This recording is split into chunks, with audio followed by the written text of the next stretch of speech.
Hey there, friends. Welcome to another episode of Whispering Wikipedia. I'm happy you're here, and we're on the last episode, studying the Vikings, which is exciting. It's always a little bit sad to end a series, but it's also very cool to feel like you've got kind of a circular, proper, basic, fundamental understanding of a concept at least. If there's anything you want me to read about, please leave a comment below, and I'll be extremely happy to read about whatever it is. Of course, as long as it's not crazy extreme or anything, but I can handle weird, but not if it's going to get my channel taken off YouTube. Yeah, anyway, I hope you can get in a comfortable position, sit back, relax, and enjoy the video. Now, we move to the legacy of the Vikings, starting with medieval perceptions. In England, the Viking Age began dramatically on the 8th of June, 793, when Norsemen destroyed the abbey on the island of Lindisfarne. The devastation of Northumbria's holy island shocked and alerted the royal courts of Europe to the Viking presence. Never before has such an atrocity been seen, declared the Northumbrian scholar Alcuin of York. Medieval Christians in Europe were totally unprepared for the Viking incursions and could find no explanations for their arrival and the accompanying suffering they experienced at their hands, save the wrath of God. More than any other single event, the attack on Lindisfarne demonized perception of the Vikings for the next 12 centuries.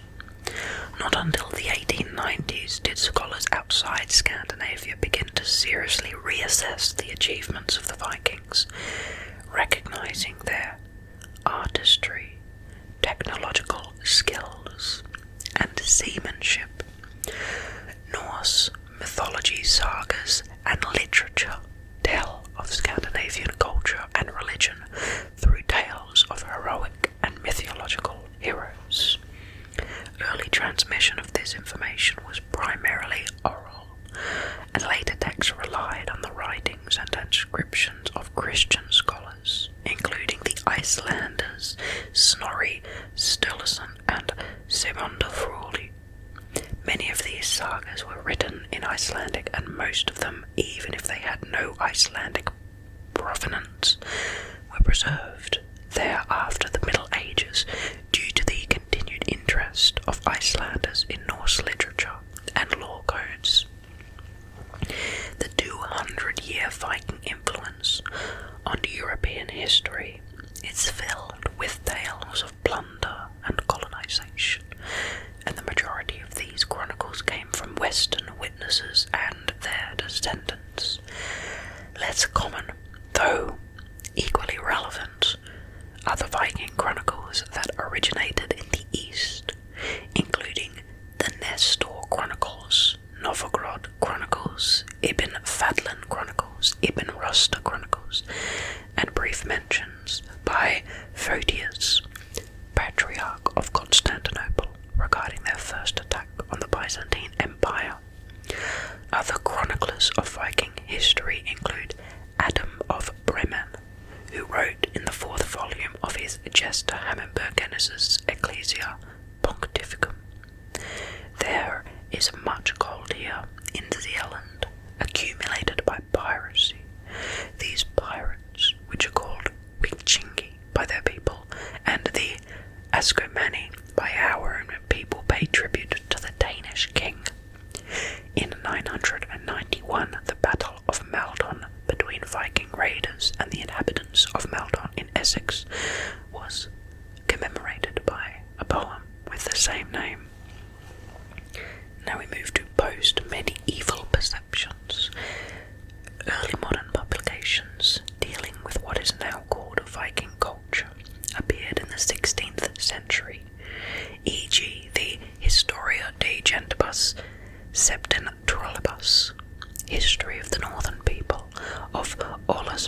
enthusiasts and the first edition of the 13th century Gesta Danorum, Deeds of the Danes, by Saxo Grammaticus in 1514.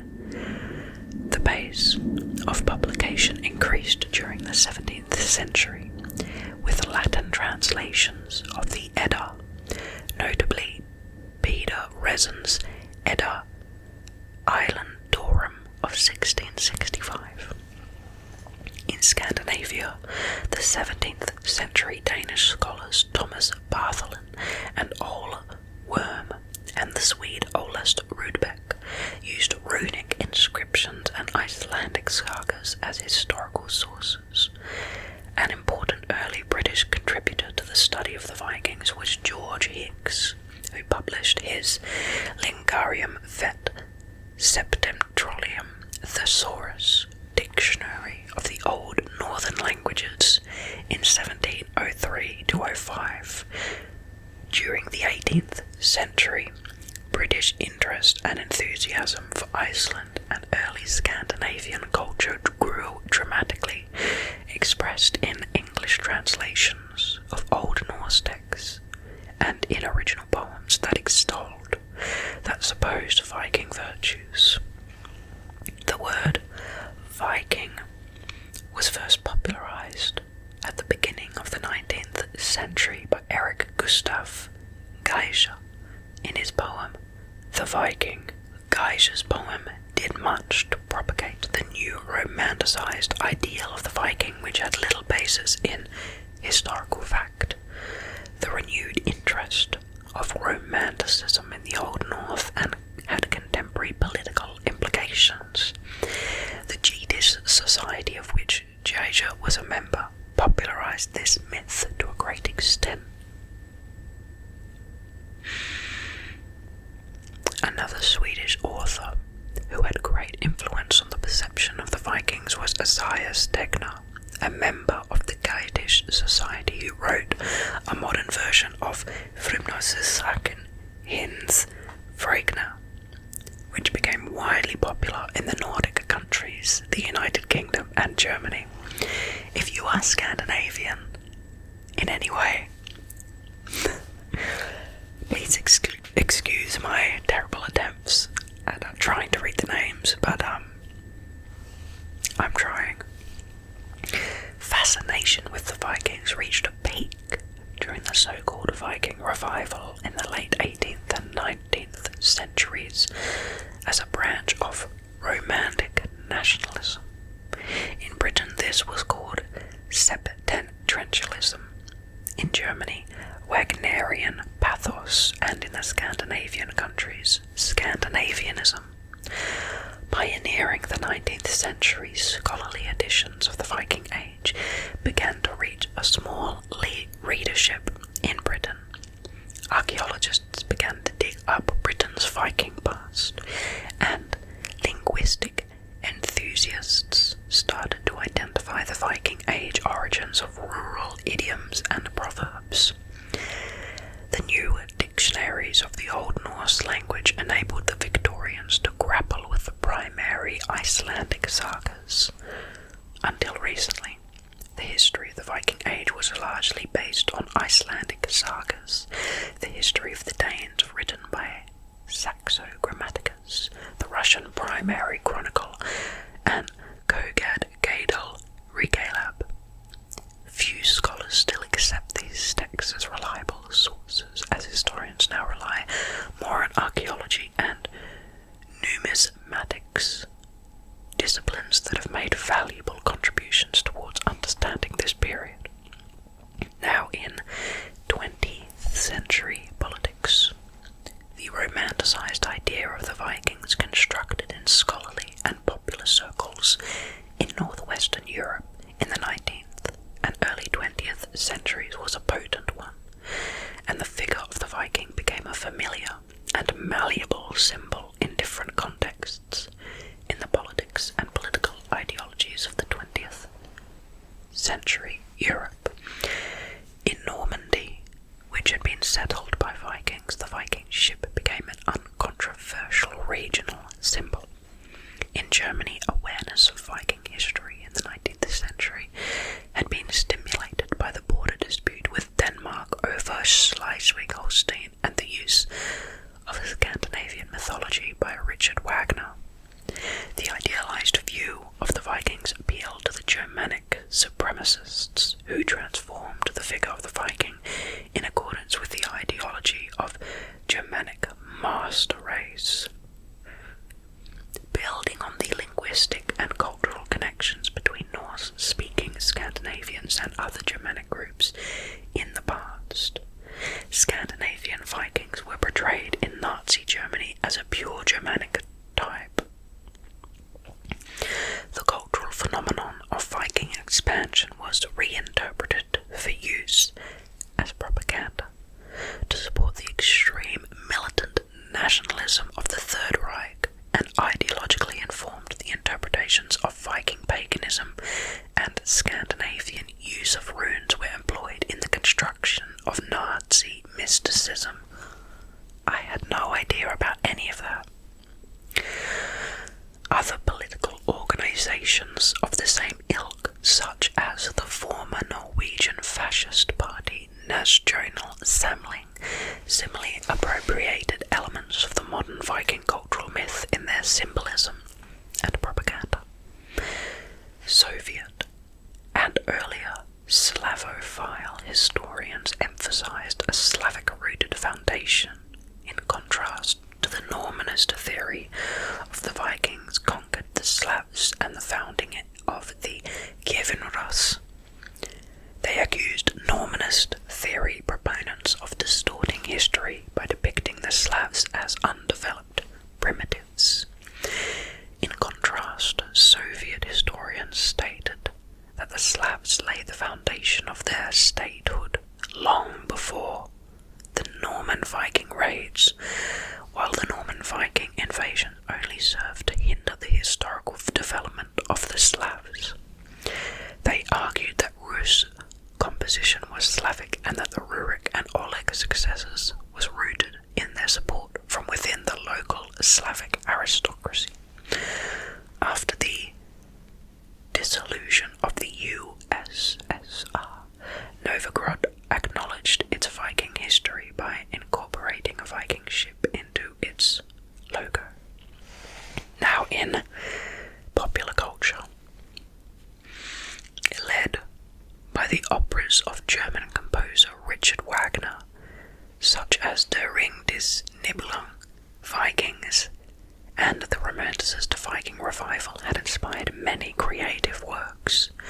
These have included novels directly based on historical events, such as Franz Gunnar Bertson's The Long Ships, which was also released as a 1963 film, and historical fantasies such as the films The Vikings, Michael Crichton's Eaters of the Dead, a movie version called The 13th Warrior, and the comedy film Eric the Viking.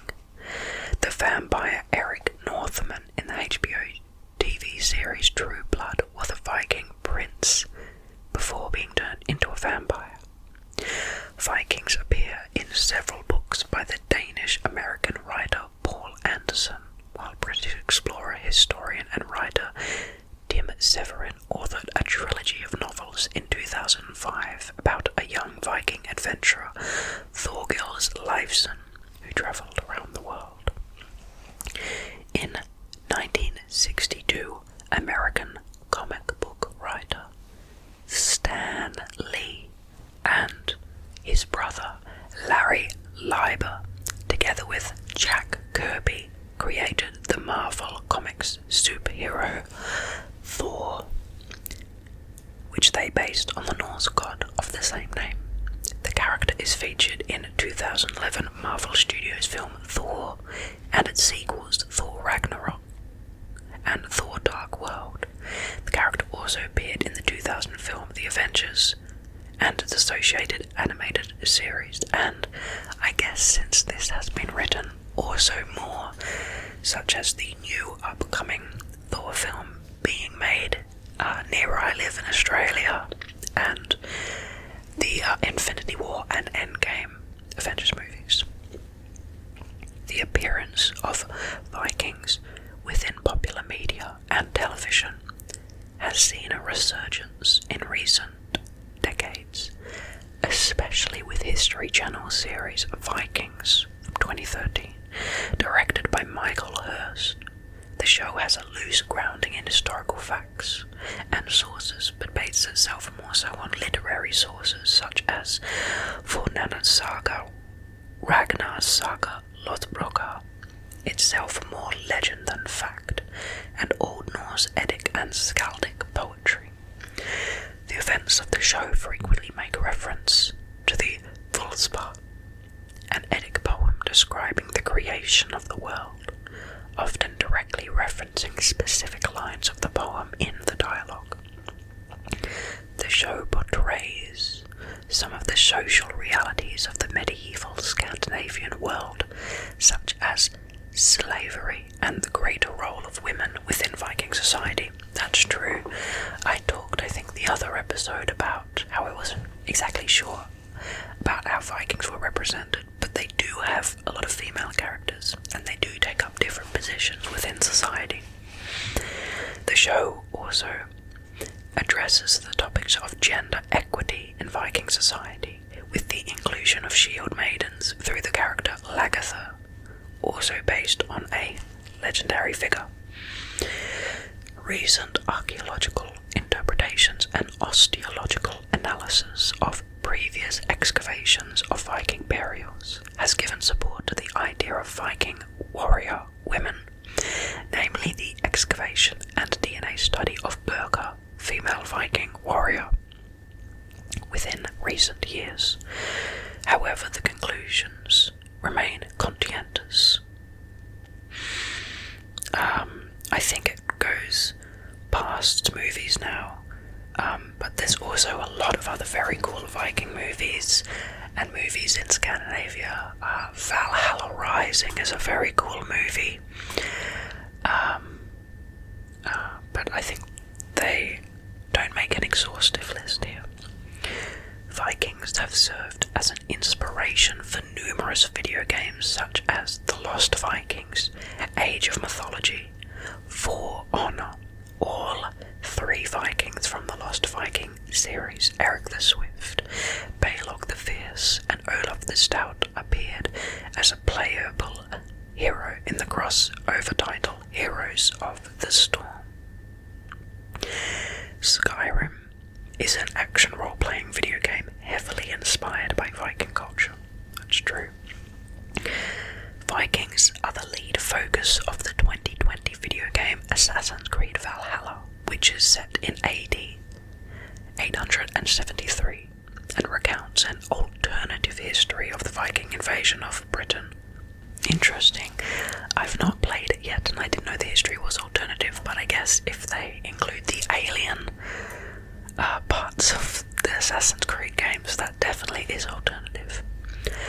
Modern reconstructions of Viking mythology have shown a persistent influence in the late 20th and early 21st century popular culture in some countries, inspiring comics, movies, television series, role-playing games, computer games, and music, including Viking metal, a subgenre of heavy metal music. Since the 60s, there has been rising enthusiasm for the historical reenactments. While the earliest groups had little claim for historical accuracy, the seriousness and accuracy of reenactors has increased. The largest such groups include the Vikings and Rega Anglorum, though many smaller groups exist in Europe, North America, New Zealand, and Australia. Many reenactor groups participate in live steel combat, and few have Viking-style ships or boats. The Minnesota Vikings of the National Football League are so named owing to the large Scandinavian population in the US state of Minnesota. During the banking boom of the first decade of the 21st century, Icelandic financiers came to be styled as Lutrasa Vikinga, roughly raiding Vikings in translation. Now to common misconceptions, starting with the classic horned helmets. Apart from 2 or 3 representations of ritual helmets, with protrusions that may be either stylized ravens, snakes, or horns, no depictions of the helmets of Viking warriors, and no preserved helmets has horns. The formal, close-quarter style of Viking combat, either in shield wards or abroad ship islands, would have made horned helmets cumbersome and hazardous to the warrior's own side. Historians therefore believe that Viking warriors did not wear horned helmets. Whether such helmets were used in Scandinavian culture for other ritual purposes remains unproven. The general misconception that Viking warriors wore horned helmets was partly promulgated by the 19th century enthusiasts of Gotska Forbenet, founded in 1811 in Stockholm. They promoted the use of Norse mythology as the subject of high art and other ethnological and moral aims.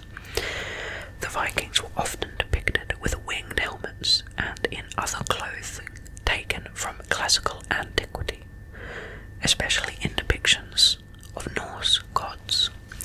This was done to legitimize the Vikings and their mythology by associating it with the classical world, which had long been idealized in European culture.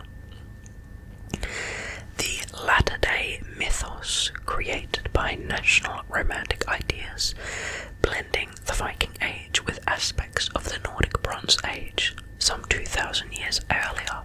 Horned helmets from the Bronze Age were shown in petroglyphs and appeared in archaeological finds.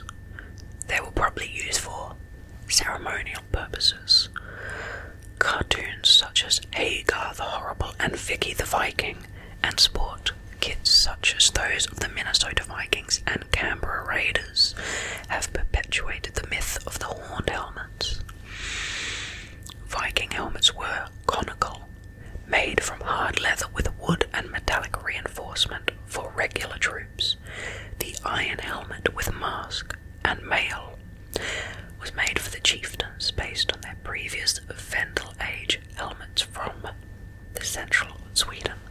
The only original Viking helmet discovered is the Gembergu helmet found in Norway.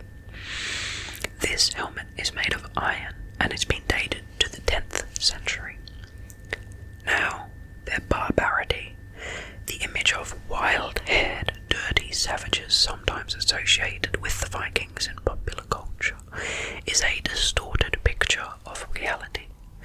Viking tendencies were often misreported, and the work of Adam of Bremen, among others, told largely disputable tales of Viking savagery and uncleanliness, and the use of skulls as drinking vessels. There is no evidence that Vikings drank out of the skulls of vanquished enemies. This was a misconception based on a passage in the Skaldic poem Kraka-Umel, speaking of heroes drinking from branching of skulls. This was a reference to drinking horns, but was mistranslated in the 17th century as referring to the skulls of the slain. That kind of makes sense how that would get mistranslated. Now to genetic legacy. Margayan et al. In 2020 analysed 442 Viking world individuals from various archaeological sites in Europe.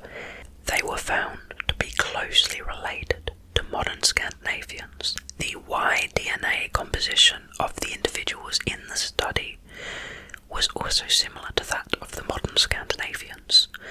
The most common Y-DNA haplo was I1 with 95 samples, and we can skip some of the specific details of that. Overall, the study showed what many historians have hypothesized, that it was common for Norse men settlers to marry foreign women. Some individuals from the study, such as those found in Foggia, display typical Scandinavian Y DNA haplogroups, but also Southern European autosomal ancestry, suggesting that they were the descendants of Viking settler males and local women. The 5 individual samples from Foggia were likely Normans. The same pattern of a combination of Scandinavian Y DNA and local autosomal ancestry is seen in other samples from the study. For example, Varangians buried near Lake Ladoga and Vikings in England suggested that Viking men had married into local families in those places too. Unsurprisingly, and very much consistent with historical records, the study found evidence of a major influx of Danish Viking ancestry into England, a Swedish influx into Estonia and Finland, and Norwegian influx into Ireland, Iceland and Greenland during the Viking Age. Megarian et al. In 2020 examined the skeletal remains of 42 individuals from the Salm ship burials in Estonia. The skeletal remains belonged to warriors killed in battle, who were later buried together with numerous valuable weapons and armor. DNA testing and isotope analysis revealed that the men came from central Sweden. Female descent studies show evidence of Norse descent in areas closest to Scandinavia, such as the Shetland and Orkney Island. Inhabitants of lands farther away show most Norse descent in the Y male chromosome lines. A specialized genetic and surname study in Liverpool showed a marked Norse heritage up to 50% of males of families that lived there, beyond the years of industrialization and population expansion. High percentages of Norse inheritance tracked through the RM420 haplotype were also found among males in the Wirral and West Lancashire, where my family hails from. That's why I have a little bit of Germanic or Scandinavian DNA. This was similar to the percentage of Norse inheritance found among males in the Orkney Islands. Recent research suggests that the Celtic warrior Somerled, who drove the Vikings out of western Scotland, was the progenitor of Clan Donald, may have been of Viking descent, a member of haplogroup RM420. And Merrigan et al. Again examined an elite warrior burial from Bodzia in Poland, dated to 1010 to 1020. The cemetery in Bodzia is exceptional in terms of Scandinavian and cave-in-roost links. The Bodzia man was not a simple warrior from the princely retinue, but he belonged to the princely family himself. His burial is the richest one in the whole cemetery. Moreover, strontium analysis of his teeth enamel shows he was not local. It is assumed that he came to Poland with the Prince of Kiev, Świętopolk the Accursed, and met a violent death in combat. This corresponds to the events of 1018 AD, when Świętopolk himself disappeared after having retreated from Kiev to Poland.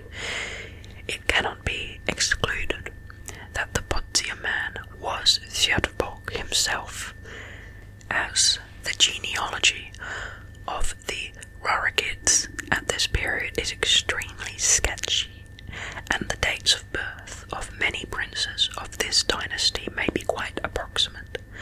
The Bodzia man carried haplogroup I1-S2077 and had both Scandinavian ancestry and Russian admixture. Okay, friends, that was a very interesting series indeed. I hope you liked it. There are a lot of things that I didn't really know, and there were other things that I was happy to brush up